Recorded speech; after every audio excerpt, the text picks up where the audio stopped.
essa semana eu falei, eu não vou esquecer em nenhuma turma de gravar a aula. Porque, nossa, tem semana que é surreal. Eu entro em todas as aulas e eu esqueço. E aí sempre tem alguém, um anjo, que fala, professora, você não está gravando, pelo amor de Deus. Aí eu, desculpa, aí tem que colocar para gravar, porque eu esqueço.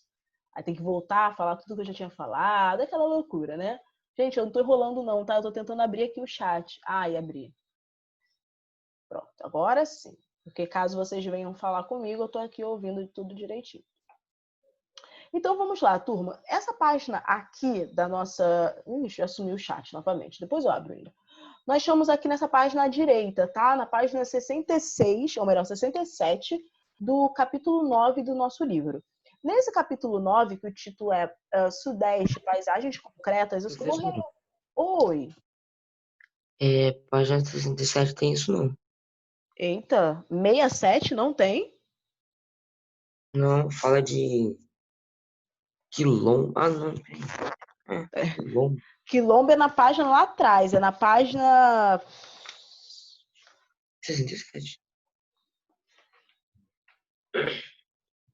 Essa aqui é a página 67. É verdade, perdão, Rodrigo, fui eu. Tô na página 65, me perdoe. Verdade, fui eu. Foi mal. Eu tô acelerada hoje, gente. Segundou aqui já a animação. Obrigada, Rodrigo, por me avisar. Página 65. Então, relembrando o que eu falava com vocês na nossa aula anterior, nós, nesse capítulo 9, começamos a entender quais são as características físicas ou naturais da região sudeste. Porque eu até comentei isso com vocês, gente, todas as regiões brasileiras aqui nos nossos livros, elas vão aparecer em 2 capítulos, né? Um capítulo que dá ali uma contextualização mais histórica, fala um pouco da economia, sobre a questão da sociedade daquela região, e o outro capítulo é falando sobre os aspectos naturais, os impactos ambientais e por aí vai. Então, nós no capítulo 8 falávamos já sobre a região sudeste, mas falávamos sobre a questão histórica, né? Falávamos sobre as atividades econômicas que se realizaram na região sudeste. E nesse capítulo 9 nós começamos a falar, melhor dizendo, sobre os elementos naturais presentes aqui na região. Então, nós falávamos sobre o clima, falávamos sobre o relevo, falávamos sobre a vegetação e, por último, nós falamos sobre a rede hidrográfica. Por isso que eu parei aqui nessa página 65, que foi onde eu parei lá na aula passada, de segunda-feira passada. E aí, só para vocês relembrarem, né? Na verdade, o Brasil ele é um país que tem uma grande rede hidrográfica. Em outras palavras, o Brasil conta com inúmeros rios, muitos deles que são extensos e que tem aquela variedade, né? De rios de planalto e rios de planície. Rios de planície, planícies, perdão, que são rios ideais para a navegação, né? Para o uso recreativo, para o lazer, porque são águas mais calmas, e rios de planalto, que são aqueles rios que têm queda d'água. Sobre esses rios de planalto, a região sudeste conta com muitos desses rios de planalto. Por quê? Se os rios de planalto são aqueles rios que têm queda d'água, é porque o relevo tem uma parte mais elevada e uma parte mais baixa. Né? Então, a água vem correndo dessa parte mais alta e cai nessa parte mais baixa. E não é isso que nós percebemos nesse mapa do relevo do Sudeste? Então, nós temos na parte mais central e nas bordas, né? A borda sudeste e a borda nordeste da região sudeste, apresentam uma elevação, né? Então, nós temos ali rios de queda d'água, o que favorece a geração de energia hidrelétrica. Só para vocês terem uma ideia, o Brasil ele consegue energia a partir principalmente das hidrelétricas. Quando nós pensamos em fontes de energia, que foi nosso papo já no ano passado, lá no 6º ano, em que eu falava com vocês sobre fontes de energia, o Brasil tem como principal fonte de energia as hidrelétricas. Bom dia, professora. Bom dia! Então, isso nos faz entender que o Brasil conta com muitos rios, principalmente rios de planalto, que são esses rios que têm queda d'água. E no Sudeste não é diferente. E pelo fato do Sudeste ter rios de planalto e, consequentemente, ter hidrelétricas, nós podemos ter inúmeras indústrias. Por quê? Não faz sentido você ter uma indústria em um local que você não tem energia para fazer as máquinas daquela indústria funcionar. Imagina que vocês são donos de uma indústria, vocês têm vários maquinários, mas não tem energia para funcionar. É o mesmo que você tivesse em casa micro-ondas, computador, carregador de celular, televisão, mas não tem energia elétrica. Então, nada disso vai funcionar. Então, não faria sentido. Então, para a região sudeste, foi fundamental ter essas hidrelétricas para gerar energia e, consequentemente, ter inúmeras indústrias. Tudo isso já foi papo de aulas anteriores. Estou aqui com vocês nesse momento ainda, relembrando o que nós já havíamos falado. E eu até comentei com vocês nesse mapa aqui das regiões hidrográficas brasileiras, esse Rio Doce aqui, ó, não sei se vocês conseguem enxergar, que está nessa área mais rosinha aqui. Esse Rio Doce, ele ficou bem conhecido há 5 anos atrás, em 2015, por conta do desastre em Mariana. Só aí para quem não lembra, o que foi o desastre em Mariana? Foi basicamente o rompimento. Desculpa, gente, eu estou esbarrando muito aqui no microfone e deve estar dando ruído aí um pouquinho para vocês. Esse desastre de Mariana, basicamente, foi o rompimento da barragem da Vale. Porque, na verdade, ali, principalmente na parte aqui, ó, em Minas Gerais, a Vale, que é uma empresa que explora, dentre tantas coisas, o minério de ferro, ela, ao explorar esse minério de ferro em Minas Gerais, ela encontrava alguns produtos, alguns sedimentos ali no relevo que não faria sentido para ela comercializar. Isso é chamado de rejeitos, tá? É uma espécie de lama que vem grudada nesse minério que é o ferro. Então, o que a Vale faz e outras tantas empresas fazem? Elas acumulam esse restante material que não é vantajoso para elas numa área conhecida como barragem. Só que esses produtos vão se acumulando durante anos e anos e anos e exercem um peso nessa barreira, né? Em alguns momentos, como foi o caso de Mariana, essa barreira ela acabou rompendo e aí contaminou esse Rio Doce. Hanna, qual foi a consequência para o Rio Doce? Eu te falo.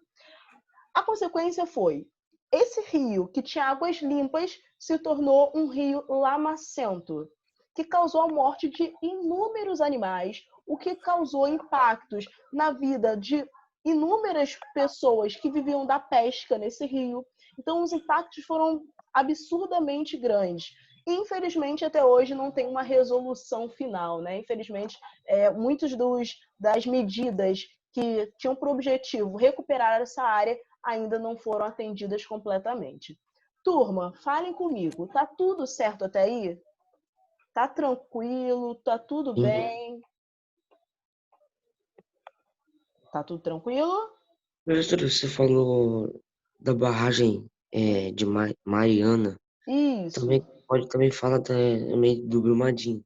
Sim, e foram, assim, não foram 2 eventos recentes, né, na história do Brasil relacionados a essa questão ambiental e associada a esse processo de exploração de minérios. Sim, perfeito, Rodrigo. Perfeito, muito bem lembrado. Eu tô vendo aqui no chat que, deixa eu ver, o Lucas me perguntou, todas as turmas estão perguntando isso. Tia, a gente vai ter férias em julho? Interrogação, não tô achando no meu PC. Turma, eu não. Pois é, a Maria Clara já me adiantou a resposta. Ela não deve saber, só a direção.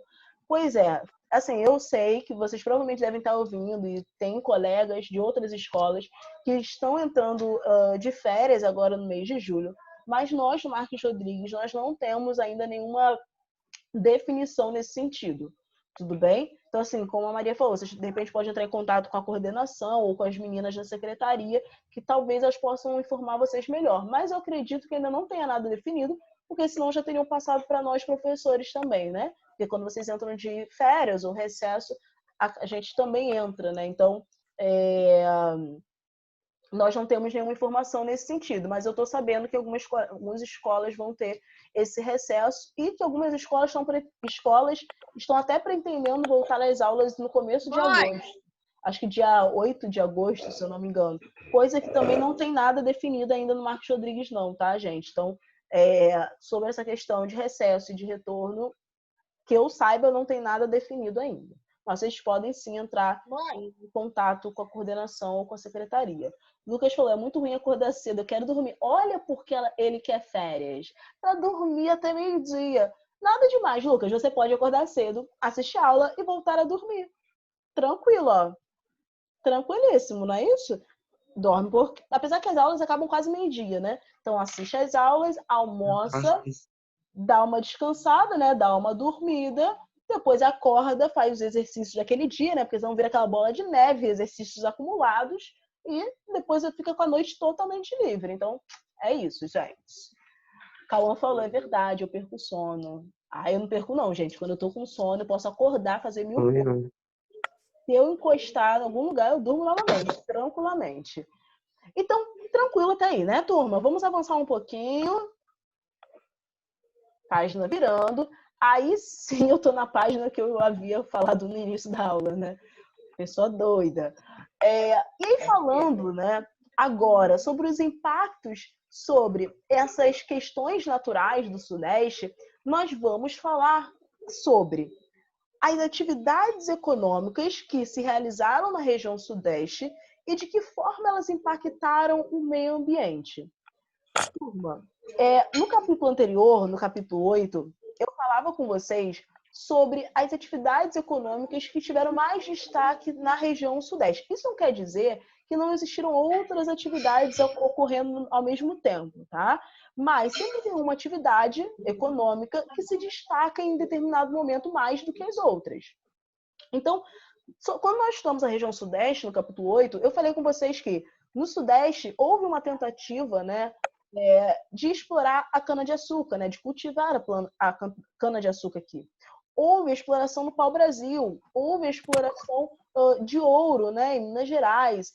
Depois nós tivemos o ciclo do café. Depois nós tivemos a indústria. Todas essas 5 atividades econômicas da região Sudeste causaram inúmeros impactos ambientais que geraram e geram consequências ambientais até os dias atuais.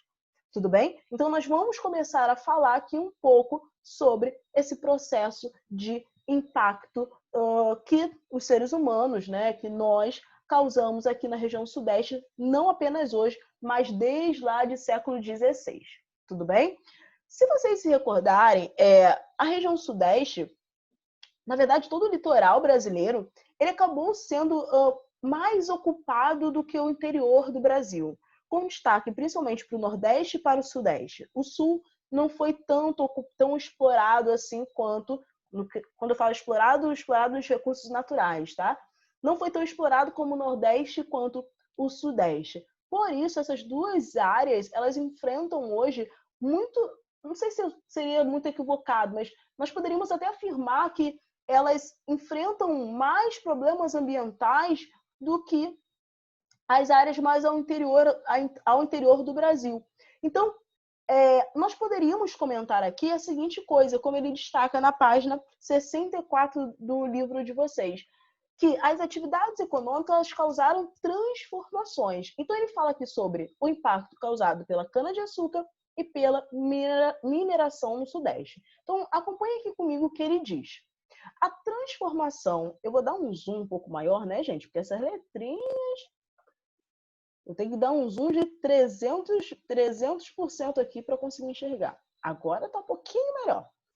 A transformação radical das paisagens da atual região Sudeste teve início com a produção de cana-de-açúcar a partir do século XVI na capitania de São Vicente. Lembrem que São Vicente, após alguns anos, veio se tornar a cidade de São Paulo, por ordens do colonizador Martim Afonso de Souza. Em 1534, ele ordenou a construção de um engenho. Engenho era aquela localidade onde havia a transformação da cana-de-açúcar, né? Cujas ruínas hoje são conhecidas como Engenho São Jorge dos Erasmos, em Santos. O ouro de aluvião, tipo mais comumente encontrado na região das Minas, apresentava-se especialmente na forma de pequenos grãos que eram recolhidos dos leitos dos riachos e córregos. Com a escassez do metal, passou-se a dragar os riachos maiores com caçambas de madeira. Então, turma, ele fala aqui sobre dois grandes impactos ambientais que nós identificamos, melhor dizendo, tanto no século XVI quanto no século XVII, tudo bem? No século XVI, que foi um impacto relacionado ao cultivo da cana-de-açúcar. Que impacto é possível nós imaginarmos que foi gerado pela plantação, pelo cultivo de cana-de-açúcar? O desmatamento. Porque quando ele fala que, olha, que o Martim Afonso de Souza ordenou a construção de um engenho. Para você construir um edifício, para você construir um determinado armazém, um engenho, o que quer que seja, provavelmente nessa época, aquela área era uma área de grande vegetação natural. Ou seja, para construir esses engenhos, foi necessário desmatar, houve um processo de desmatamento para que se tivesse uma área livre para a construção desses engenhos. Então, o primeiro impacto percebido no século XVI na região sudeste foi o impacto associado ao cultivo da cana-de-açúcar, mais diretamente pensando na construção de engenhos. Tudo bem? E aí, o segundo momento, lá no século XVII, nós tivemos o início do ciclo da mineração, com destaque ali do estado de Minas Gerais. Então, quando ele fala aqui que houve, primeiro, a busca por ouro nas margens dos rios, mas em um momento esse ouro começou a ficar cada vez mais difícil de ser encontrado. Então, o que muitas pessoas fizeram foi pegar o fundo dos rios, né? Pegar aqueles sedimentos. Quando eu falo em sedimentos, turma, eu estou falando em pedaços pequenos de rochas misturado ali com matéria orgânica, né? Que é resto de animais, de plantas e por aí vai. Então, isso é o que forma o fundo dos rios. Então, quando o ouro começou a ser dificilmente encontrado nas margens dos rios, ou seja, ali ao lado dos rios, começou-se a dragar esses rios, ou seja, a pegar esse material do fundo dos rios para ver se encontrava ali ouro. Então, com isso, esse processo de dragagem foi altamente impactante, porque quanto mais você tira ali esse fundo dos rios, você torna aquela área ali mais frágil. Então, você está provavelmente ali também retirando raízes de árvores, tudo bem? E sem a raiz, uma árvore ou uma vegetação, ela não consegue se desenvolver. Então, olha aí, nós estamos ainda no século XVII, falando aí sobre a região sudeste, e nós já identificamos aí desmatamento e impacto ali no fundo dos rios, com esse processo da dragagem. Tudo bem até aí, turma? Falem comigo. Deixa eu abrir aqui o chat. Só um minutinho. Ah, apareceu.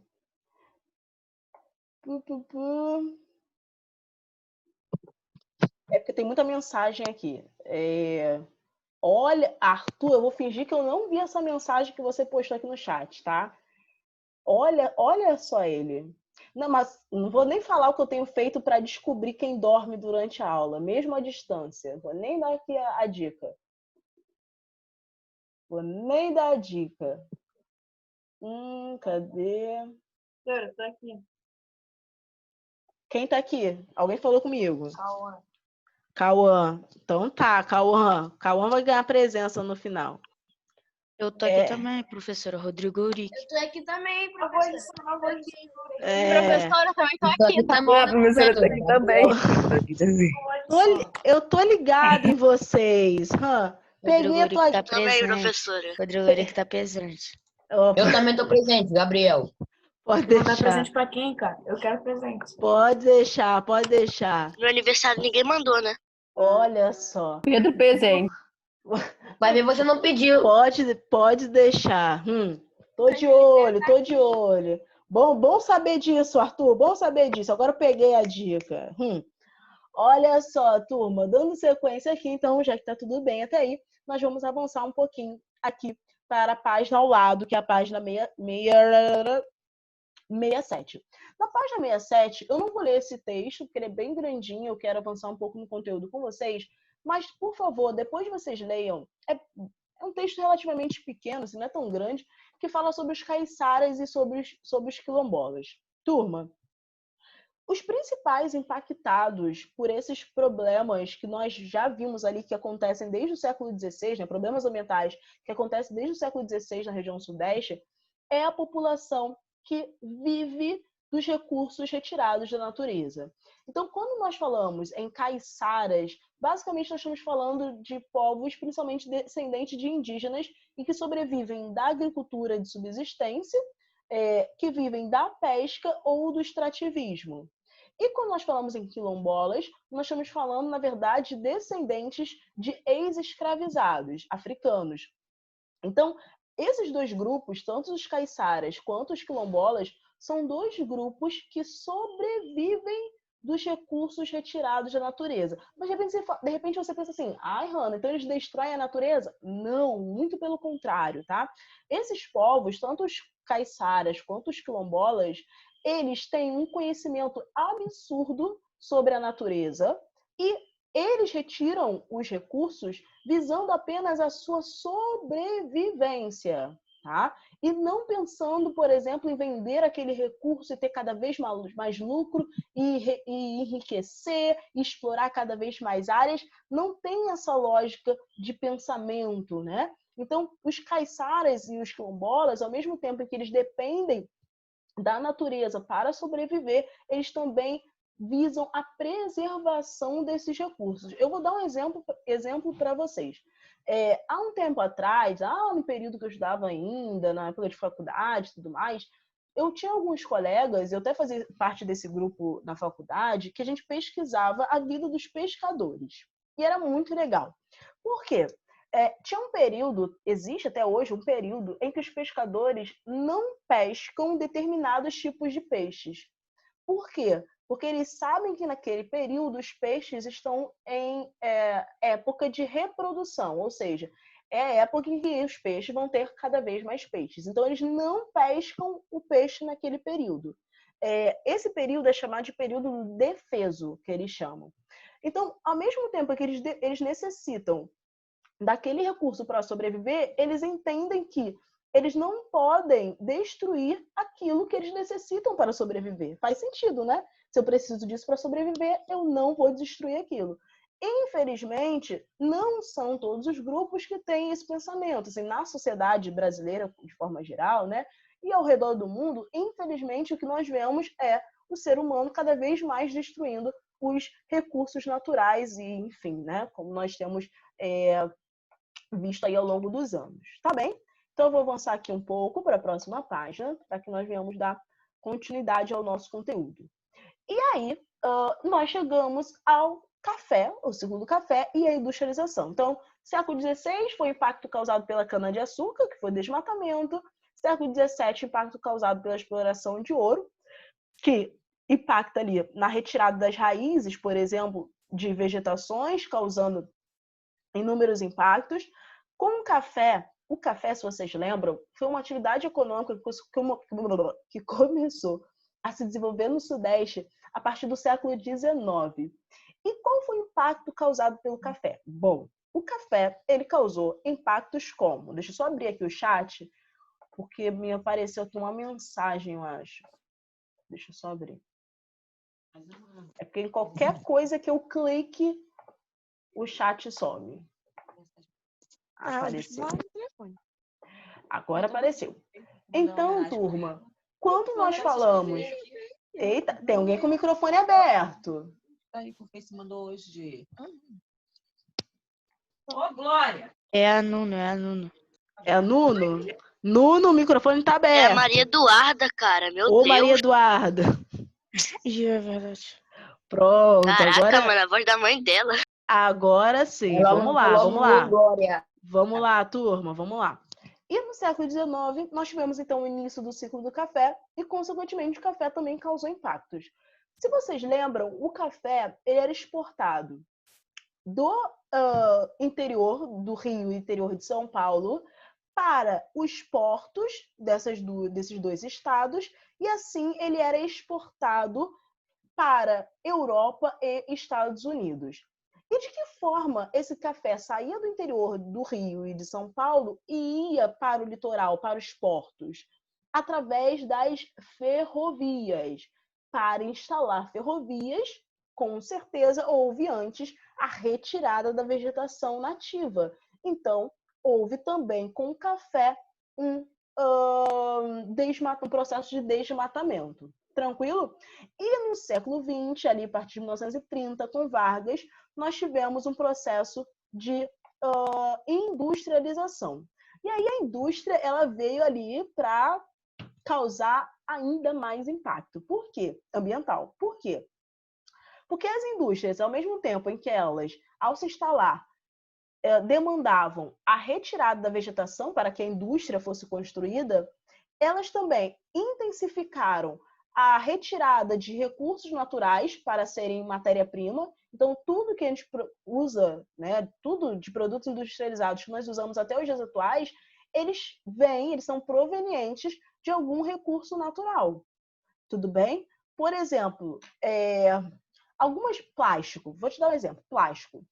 Toda casa tem aquele potinho, né, que a mamãe aí chama de Tupperware, né? Qualquer coisinha de plástico. Isso aqui é meu de borracha. É que eu não tenho nada de plástico aqui. Ah, tenho. Uma régua. Tá? Tudo que é produzido de plástico é derivado do petróleo. Tá? Petróleo é o quê? É um recurso natural. Tudo bem? Então, as indústrias, ao mesmo tempo em que elas, para se instalarem, causaram desmatamento, elas, para produzirem, também causam desmatamento, porque elas precisam de matéria-prima. Tudo bem? Além disso, turma, muitas indústrias, nesse processo de elaboração, né, de produção, por exemplo, de uma régua, elas acabam liberando gases tóxicos, gases poluentes, melhor dizendo. Tudo bem? Então, isso também causa, por exemplo, um chamado efeito estufa, que é um impacto ambiental. Então, as indústrias, das mais diversas formas, elas podem causar problemas ambientais, mas ainda bem não são todas, tá? Algumas indústrias, ao longo dos anos, vêm buscando soluções para causar cada vez menos impactos ambientais. Tudo bem? Então, é importante nós dizermos tudo isso. Então, no século XIX, com o café, nós tivemos a intensificação do desmatamento, tudo bem? Tanto com a construção de ferrovias e até para o plantio do café. E no século XIX, com as indústrias, nós temos diferentes tipos de impactos. O impacto para construir a indústria em si, que causa o desmatamento causado no processo de obtenção, né, de matéria-prima e no processo de produção, né, desses produtos industriais. Tudo bem? E cada vez foi mais e mais crescente o número de pessoas na região sudeste. Porque lembra que eu já tinha falado isso com vocês? Quanto mais a economia de uma região vai se desenvolvendo, mais pessoas vão morar nessa região. Então, você acaba tendo inúmeros impactos ambientais como consequência dessa elevada densidade demográfica, ou seja, dessa elevada concentração populacional em uma determinada região. Por isso, a região sudeste ela foi a primeira região brasileira a se urbanizar, ou seja, a ter mais pessoas morando nas cidades do que morando nos campos. Então, esse processo de urbanização da região sudeste aconteceu em 1950. Hanna, mas e quando que foi a urbanização das outras regiões brasileiras? Só 30 anos depois, em 1980. Então, a região sudeste já estava urbanizada há 30 anos, enquanto as demais regiões brasileiras só vieram a se urbanizar na década de 80, em 1980. Tudo bem? Lembrando, tá? Um parêntese aí, umas aspas aí. Urbanização significa ter mais pessoas morando nas cidades do que morando nos campos, tá? Eu preciso lembrar isso a vocês. Porque nós já falamos sobre isso, mas é importante relembrar. E qual a consequência de ter muitas pessoas morando nas cidades? Inúmeras. Desde grande produção de lixo. Exatamente, Rodrigo. Desde grande produção de lixo ou poluição, como o Rodrigo disse, e aí gera aquela preocupação, né? O que fazer com tanto lixo? Vamos incinerar, ou seja, vamos queimar, vamos descartar nos lixões a céu aberto? Não. E aí, a partir de 2014, os governos da região sudeste definiram que o lixo deveria ser descartado nos aterros sanitários, porque são áreas onde recebem um melhor tratamento ali esse lixo, né?